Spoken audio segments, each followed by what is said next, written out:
بسم اللہ الرحمن الرحیم۔ Welcome to Zee voice.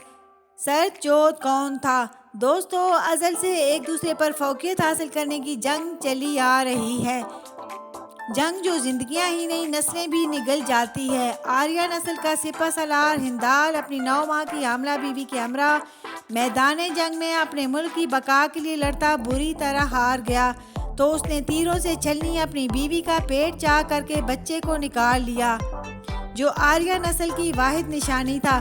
سپہ سالار ہندال نے اپنے وفادار غلام پنکھ کو بلایا اور کہا، سنو پنکھ، اگر میدان جنگ میں ہندال کی لاش نہ ملی تو آریہ پر بزدلی کا کلنک لگ جائے گا۔ تم سرجوت کو لے جاؤ اور اس وقت تک خود کو زندہ رکھنا جب تک سرجوت کسی محفوظ مقام پر نہ پہنچ جائے۔ اگر سرجوت آریہ نسل بڑھائے بغیر مر گیا تو تم حشر کے دن میری پکڑ سے نہ بچ سکو گے۔ پنکھ ہندال کو وچن دے کر سرجوت کو لے کر نکل جاتا ہے اور بحر اوقیانوس میں ایک تختہ ڈال کر سمندر کی راہ فرار ہو جاتا ہے۔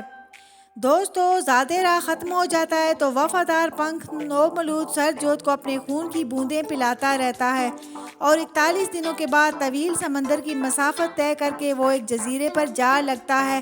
تو مترو، جزیرے پر جنگلی سوروں کی بہتات تھی۔ سور پنکھ کو گھیر لیتے ہیں مگر سرجوت کو اس کی گود میں دیکھ کر رک جاتے ہیں۔ منموہن سرجوت، جو آج 41 دن کا ہوا تھا، معصومیت سے سوروں کو تکتا تھا۔ پنکھ بھوک پیاس سے نڈال تھا۔ پنکھ احتیاط سے آگے بڑھتا ہے اور دیکھ بھال کے ایک مادہ کے ساتھ سرجوت کو دودھ لگوا دیتا ہے۔ مادہ پہلے جھجکتی ہے، پھر ممتا اس پر غالب آ جاتی ہے تو وہ سرجوت کو پناہ میں لے لیتی ہے تو سارے سور پیچھے ہٹ جاتے ہیں۔ پنکھ اسی مادہ کے ساتھ چل پڑتا ہے تو کچھ ہی دیر بعد سور مادہ کے ٹھکانے پر کچھ جنگلی پھل آ گرتے ہیں، یعنی سور پنکھ کے لیے اناج وہاں پھینک جاتے ہیں۔ پنکھ کو پناہ مل گئی تھی، جلد وہ خود کو بحال کر لیتا ہے اور سرجوت کو سوروں کے ساتھ مل کر پالنے لگتا ہے۔ سرجوت سال بھر کا ہی دوڑنے بھاگنے لگ جاتا ہے اور چند سالوں میں جب سرجوت خود کو سنبھال لیتا ہے تو پنکھ اسے سوروں کے حوالے کر کے واپس لتھوانیا آتا ہے، مگر اب وہاں گریس کا قبضہ ہو چکا تھا۔ ہندال مارا جا چکا تھا مگر گریس کے حکمران آریہ کے ثبوت کو ڈھونڈتے پھر رہے تھے کہ میدان جنگ سے ہندال کی لاش کے ساتھ اس کی بیوی کی لاش بھی مل گئی تھی جس کا پیٹ چاک تھا۔ پنکھ وہاں سے بچتا کئی سالوں میں واپس سرجوت تک پہنچا تو سرجوت جوان ہو چکا تھا۔ علم سیمیا کا ماہر سرجوت یہ جانتے ہوئے بھی کہ وہ انسان ہے، سوروں کو ہی اپنا خاندان قبیلہ کنبہ سمجھتا تھا۔ پنکھ کے آنے پر اسے لپٹ کر بہت رویا کہ وہ روز سمندر کے کنارے بیٹھ کر اس کی راہ تکا کرتا تھا۔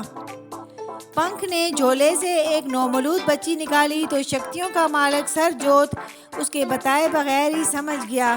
وہ اتنا رویا کہ اسے سنبھالنا سوروں کے لیے مشکل ہو گیا۔ پنکھ نے اسے سارے حالات بتائے اور بتایا کہ آریہ ایک جنگجو قوم ہے اور کھری نسل ہے، تم آریہ کے واحد سپوت ہو، تمہاری بقا کے لیے میں 7 سمندر پار کروں، ایک اوقیانوس کیا ہے؟ مانا کہ تم بدیشی ہو، یدھ نہیں کر سکتے، مگر تمہاری نسل کو میں تیار کروں گا۔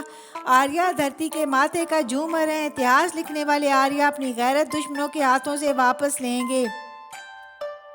سرد کے بولنے سے پہلے ہی سارے سور یک زبان بولے کہ سرجوت آیا، اس نے دیکھا اور فتح کر لیا۔ مترو، سور بچی کو پالنے لگے، وہ جوان ہوئی تو پنکھ نے سرجوت سے نکاح کر دیا۔ نسل بڑھی اور پنکھ سرجوت کو وہیں جزیرے پر چھوڑ کر آریہ کے جوان سپوتوں اور سوروں کی بڑی تعداد کے ہمراہ قہر بن کر لتھوانیا کے قابضوں پر ٹوٹ پڑا۔ فتح مقدر بنی۔ جوان پتر بحری بیڑوں میں سوار جزیرے پر آئے اور باپ کے قدموں سے لپٹ گئے کہ سرجوت پر یوون ٹھہر گیا تھا، وہ آج بھی بیٹوں سے زیادہ خوبصورت اور جوان تھا۔ سرجوت مسکرا دیا، مانا کہ وہ بدیشی تھا مگر فتح اس کی چوکھٹ کی باندھی تھی۔ مترو، سرجوت کون تھا، اس کی مکمل داستان سننے کے لیے آپ میرے چینل زی وائس پر آئیں یا یوٹیوب پر سرجوت کون تھا سرچ کریں، آپ کو داستان مل جائے گی۔ کمنٹس باکس میں آپ کی آراء کی منتظر، زی وائس۔